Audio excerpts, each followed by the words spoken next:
I'm Elliot Rodriguez. We are on top of breaking news right now. A reported 7.7 magnitude earthquake between Cuba and Jamaica. That earthquake reportedly felt here in South Florida. Chopper 4 over the Daytran Center in Kendall near Dadeland Mall. We have seen people outside of the buildings there and streets shut down in the wake of the reported earthquake. And a similar scene in downtown Miami. People streamed out of high-rise buildings. The Stephen P. Clark Center, Miami-Dade's Government Center building, is now closed as a precaution. Some folks there said they felt the ground shake or the building shake. Let's check in right now with our Chief Meteorologist Craig Setzer for more on the earthquake itself and its impact and what we potentially felt here in South Florida. Craig. Yeah, so Elliot, it's not unusual in very, very large earthquakes for tall buildings very far away to sway a little bit.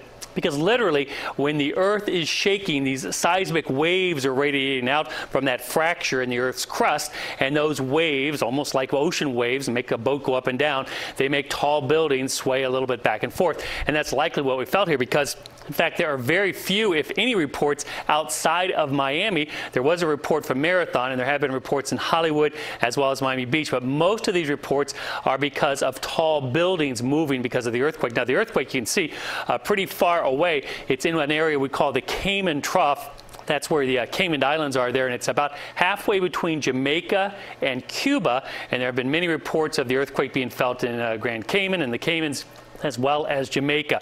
It's not unusual or uncommon to have these large, greater than 7 magnitude earthquakes in this area right here as the earth is shifting. But here's the thing.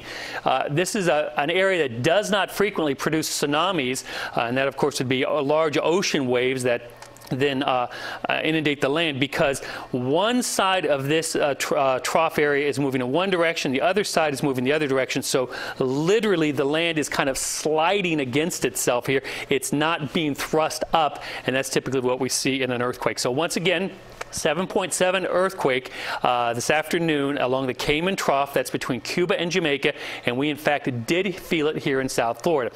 And the history of this fault is that it occasionally produces these earthquakes, but we don't expect a bigger earthquake to follow this up. So from a good news perspective here, no tsunami threat, just what we call a tsunami alert, which means there could be some waves along the areas of Cuba, Jamaica, and also parts of Haiti there and the Caribbean islands.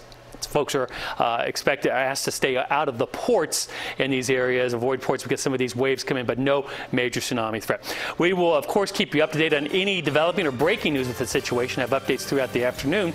Right now, though, let's get back to Dr. Phil.